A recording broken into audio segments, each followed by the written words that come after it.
こちらを見てますね。何かが来てるって。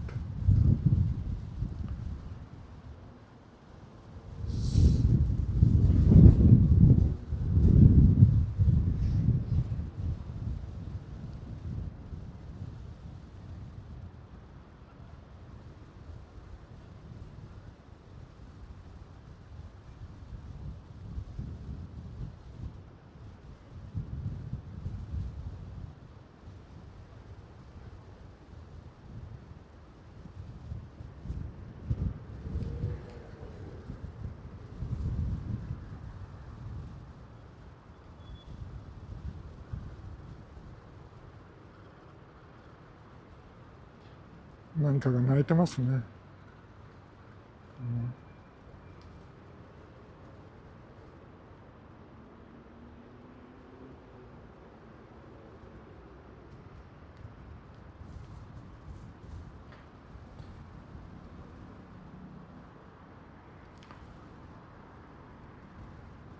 鳥はね、恐竜の子孫なんですよね。恐竜そのものは残ってないですけど、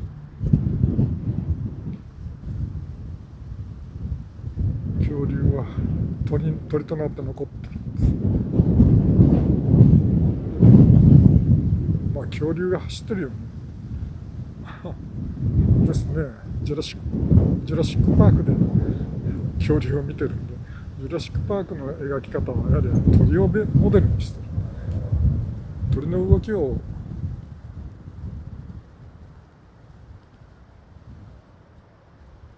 モデルにしてるんだと思いますね。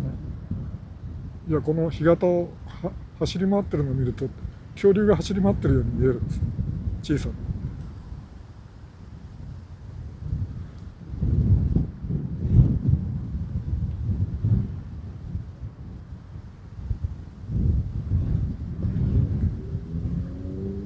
さあ、あと